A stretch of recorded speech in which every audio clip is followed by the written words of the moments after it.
Welcome back. I'm here with Mr. Xia Zukang, Undersecretary General and Secretary General of Rio+20, and as I said, Undersecretary General of the United Nations Department of Economic and Social Affairs. Good morning and welcome.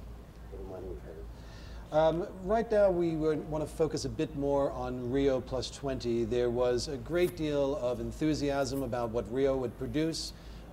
Thousands of representatives had appeared in Rio. There were a great deal of discussions about the economic, social, and environmental pillars. Mr. Xia, since you were there and you were the Secretary General of the conference itself, from your view, what are the most important elements that have come out of the Rio+20? Of course, I think Rio+20 has achieved a lot of things. And you have the outcome paper, the future we want in front of us. It mentioned many things. But as far as I'm concerned, I think the outcome of Rio+20 are multi-dimensional. Among the most important elements are the following 5. Number 1, the member states have agreed to launch the process for the development of sustainable development goals. This is the number 1 achievement. And because, of course, as you all know, that Millennium Development Goals will expire by the end of 2015, and people all recognize the importance of the Millennium Development Goals. And now the General Assembly has already decided to have a special session next year to discuss the post-2015 agenda. So therefore, the country like Colombia and Peru, they came up with a proposal to establish sustainable goals, build upon MDGs, and of course also converging on the 3 pillars of sustainability: economic, social, and environmental. So for that purpose, member states have decided to establish an open working group on sustainable goals with 30 representatives nominated by member states. And they will start work by the start of the 67th session of the General Assembly. This is number 1. Number 2 is the green economy in the context of sustainable development poverty eradication. Green economy for short-term economy. Okay. Now, the conference has adopted the groundbreaking guidelines for green economy. And member states agree that the green economy can be a useful tool to advance sustainable development of poverty eradication. But when I said this, they agreed. It took them almost 1.5 years to agree to this, because at the beginning people were really doubtful about the definition, implications of the green economy. But this was the proposal basically promoted by developed countries. So on the part of developing countries, they have serious concerns. Now all agreed this could be a tool. It can be a tool, a useful tool to realize sustainable development, to realize the poverty eradication. It's a huge achievement. And thirdly, of course, the means of implementation. Now, if we agree to have sustainable goals, we agree to have green economy, then what are the means? This is the basic concern of all, particularly developing countries, least developed countries. So when we talk about means of implementation, what we mean are 3 things. First, financing, where the money would come from. Second, technology. Third, capacity building. Those are the basic things, very elements for means of implementation. So this time of financing, member states have decided to establish an intergovernmental process to prepare options on the strategy for sustainable development financing. That is to say, we have the mechanism available, but it will be available to look into the question how to finance it. So that means a lot of work to do. And for the technology, the United Nations system has been tasked to recommend options for facilitating mechanism on development, transfer, and dissemination of clean and environmentally sound technologies. And of course, in the green economy, there is also agreement on the platform for exchange experiences and lessons, basically proposed by the developed countries. And think we have acquired, accumulated a lot of experience, to have tools and policy options so that all countries can benefit how from those lessons experience to build capacity. So I think this is the three. And third major element of success is what we call institutional framework for sustainable development. On this issue, there are two basic issues, let me say, basic elements. Number one, on UNEP. Lot have been talked about on how to strengthen the UNEP. Of course, on this there are two. We all know there are two the proposals. One is to elevate into specialized agency or World Environment Organization, advocate for developed countries, while at the same time the rest of countries all stand for the strengthening the existing. Now, in the end, as a sort of compromise, I think member states have agreed to upgrade the UNEP. So if you look there, I think the upgrade UNEP has been provided with 8 mandates from A to H. I think that with universal membership, with predictable, stable, regular budget, and that kind of thing. So I think it's a huge achievement. Secondly, on the institutional framework, I think member states have also agreed to establish intergovernmental sustainable development forum. It's called a forum, but this forum is, I think, the forum has been given 12 mandates. 12. According to my statistics. Okay. The high-level political forum, they will also be, the 12. Of course, it has been given 12 mandates, and the major mandate for it is to integrate the 3 dimensions of sustainable development. That is where we failed before, right?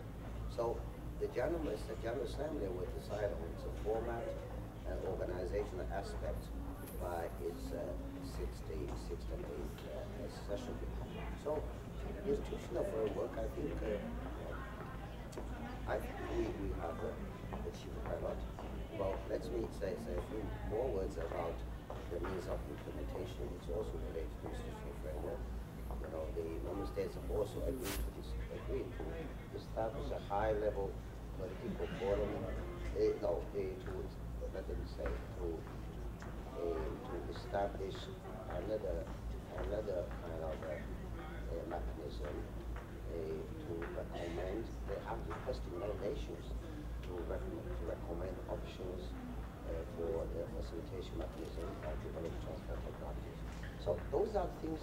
I think we have the UNEP, we have the high-level forum, and we have some mechanism already to be established for financing technology. So, very good. Those are the 4 elements. I think that last but not least, I think very, very important, that is voluntary commitments.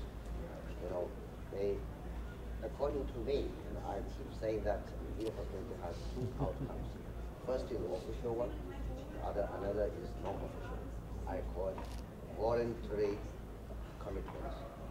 Now, according to my secretary, DESA, Department of Constitutional Affairs, has registered 714 voluntary commitments with an estimated value of $414 billion.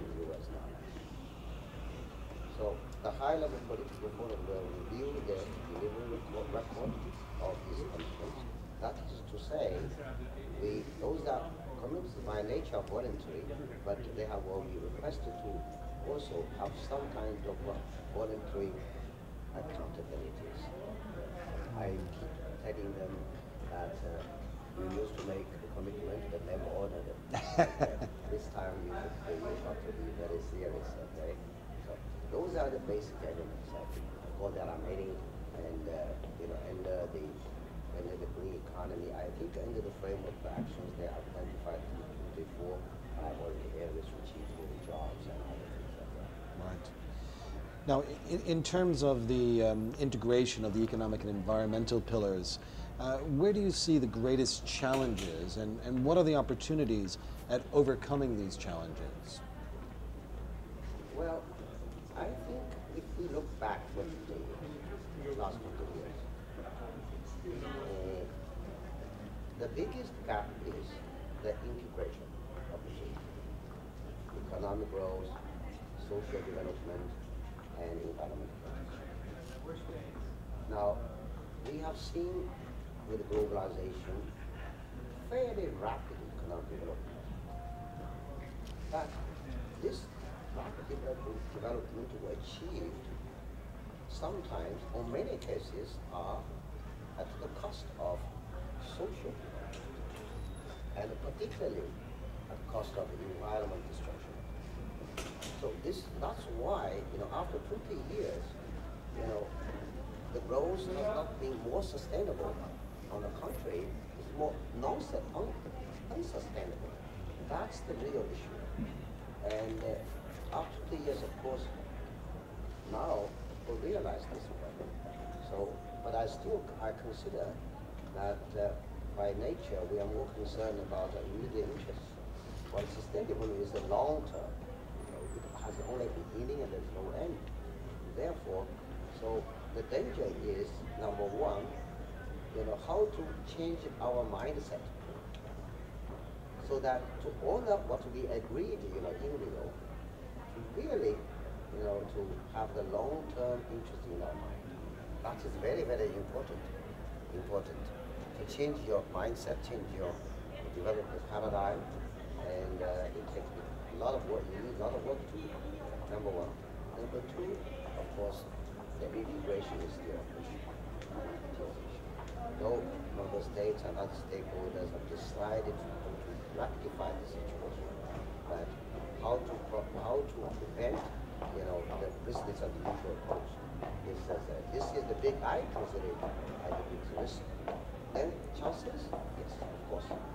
Now, you might have noticed that this Rio+20 is about the biggest conference in history of the United Nations. There, we have over almost 100 heads of state and government, which mass media always focus on them. They forget the fact that there are more than 500 ministers, and not all the ministers are environment ministers. Many ministers in charge of the economy and the social development, the environment, in addition to the environment minister, they are all there. And in addition to the senior officials, there are almost near 50,000 participants, from all 9 major groups and all other stakeholders, particularly in the industries. So it is the largest kind of conference. And then what we can differ from, what kind of conclusion we can draw from this scale participation. Number one, I think that outreach and communication is successful. That means, that implies there is a huge public awareness of the importance of sustainability. This is very basis, on which we can build, really build out sustainability. And secondly, with such a large participation, particularly high level, head of state government and ministers, that means what? That means, even at higher level, even at all political official levels, there is awareness of that. That means government attaches importance to that, local government, all attaches importance to that. So first, public attaches importance to the vast majority. So many people. Second, government now has got some sense of urgency. They're already taking note of that, and they're really getting serious on this issue. And this is very important. Thirdly, as I said earlier, now we have a set of a mechanism already in place.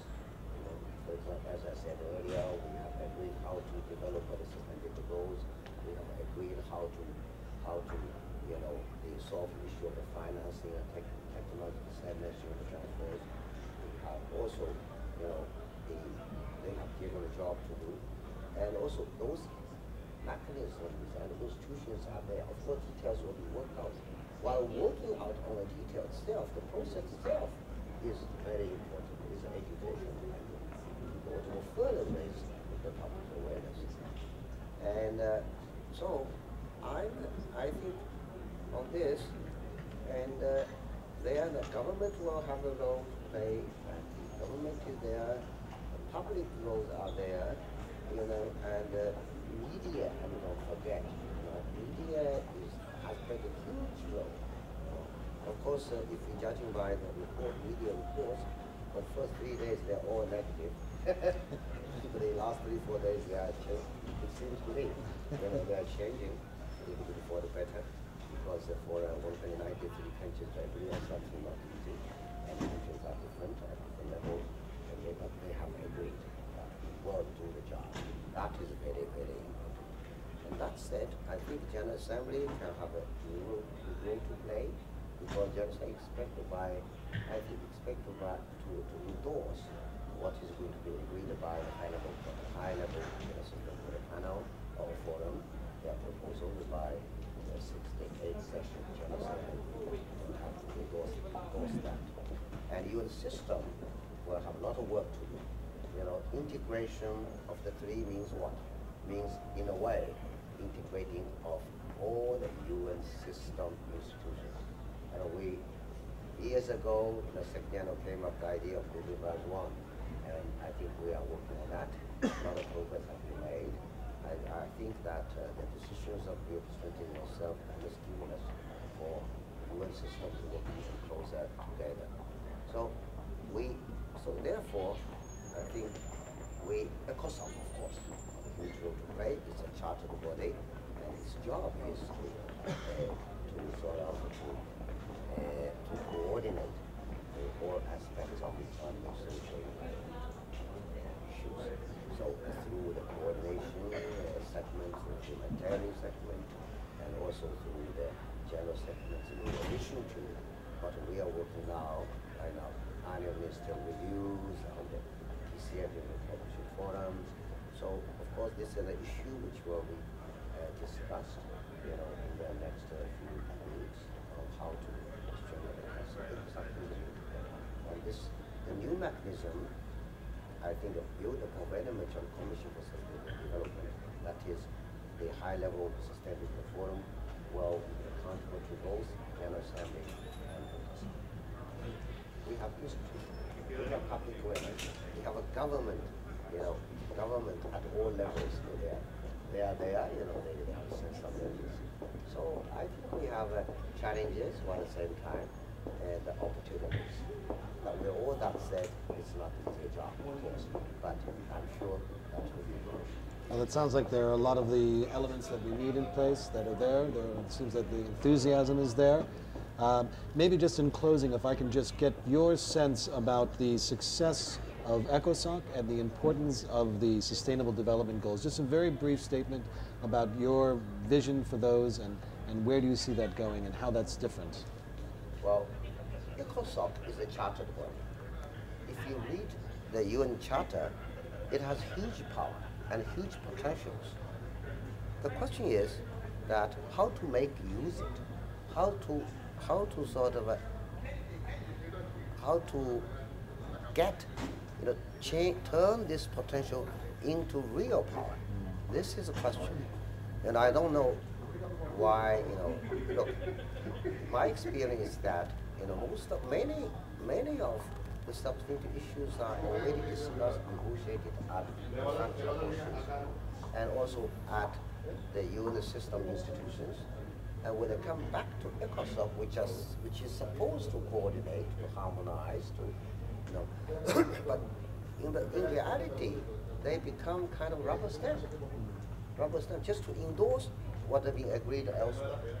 Now, therefore, it, in a way, it loses or lost its function, but it's not delivering its function which is expected by the Charter. So I think Rio+20 has given us an opportunity to change it. I think we have already in the outcome paper laid it out how to make better use or good use of ECOSOC, particularly with the ongoing situation like financial crisis, climate change, globalization, with a rapid increase of population and a rapid decreasing of the natural resources, I think now we have no choice but we have to work together. For all the institutions and the environmental constitution to work together now. So this is an opportunity to strengthen the ECOSOC. That said, let me say in the last few years, and with the introduction of this reform proposal, like the annual minister review at the DCF, ECOSOC has already been strengthened to a certain extent, but certainly we need to make a bigger progress. We've been speaking with Mr. Xiaozhu Kang. Thank you very much for all of your input. It's a fascinating subject, and I'm sure you'll have a lot more for us in the future. I want to thank you very much for tuning in to us today. This is the Face-to-Face Video Conversations brought to you by the United Nations Department of Economic and Social Affairs. For those of you who are interested, please follow the webcast of the Economic and Social Council, which will be continuing over the next few weeks with some very important issues. And thank you very much, and a pleasure to be with you today. Thank you.